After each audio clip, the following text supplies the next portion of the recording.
Alright, today we're going to talk about carpal tunnel, the forearm, and the thumb.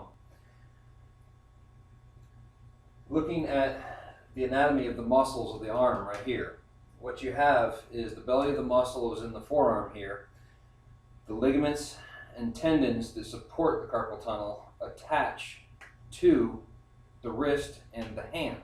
So the muscles here, the attachments here, if you were to create a tension in the muscles that surround the carpal tunnel, it'll create a soft, movable, supporting feature, a bracing effect, if you will, on the carpal tunnel. So after you do an adjustment to the carpal tunnel and to the joints and the ligaments and the muscles in the area, and you get it where you want it, where it's pain-free and it's able to move, you want to be able to support it and keep it there. So I use what I call the carpal tunnel or bilateral hand exercises. Basically, the attachments of the muscles travel down to the tips of the fingers. To illustrate this, what I do is I have the patient hold on to their arm like this and move their fingers like this. And you can feel just how much motion occurs through all these muscles that actually attach to the tips of your fingers. So the exercise,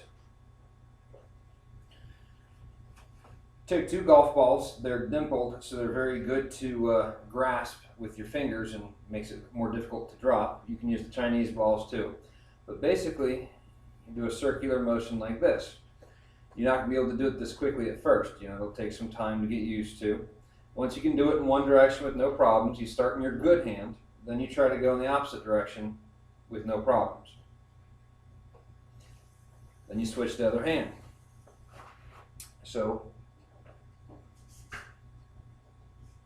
And then you try to go the other direction, clockwise and counterclockwise. Now once you can do both of those without having any problems, then the next step to advance is to move the fingers to hold the balls apart so that you don't allow them to touch. At first, you didn't allow them to not touch. Now you're trying to not allow them to not touch.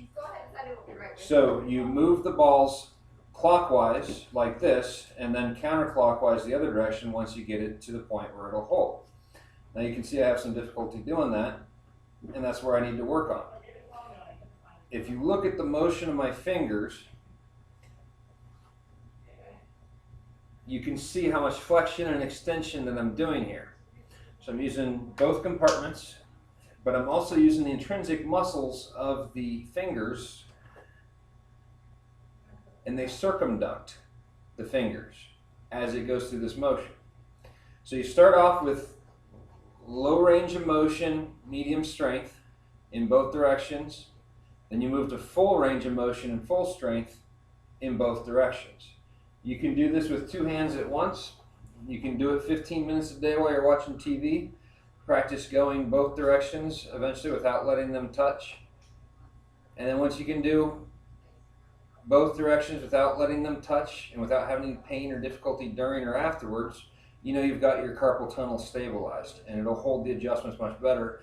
And then just periodically, keep the golf balls on hand and do them whenever it's necessary so that you can maintain the strength where you need it. But you'll see the definition build in your arms as you do these exercises. It will strengthen your forearms, and it will provide more support for your wrists, and gradually your pain will be reduced. This is also good for rehabilitating fractured fingers and cut fingers. I've used this on patients with lawnmower cuts on their hands. I had a surfboard travel through my hand right here, and I had some tissue removed of the muscle. So I use these exercises myself to restore range of motion to my hands. I keep a box of golf balls available to give to my patients, but you can see here, my injury right here made my thumb so it could only move like this. And since I've been doing the exercises for the last 10 years or so, this motion right here is my most difficult motion with this hand. Now it works better than my right hand because I've worked so hard on getting that motion back with these exercises. It's worked really well, so I share it with my patients. So thank you for your time, and that's all.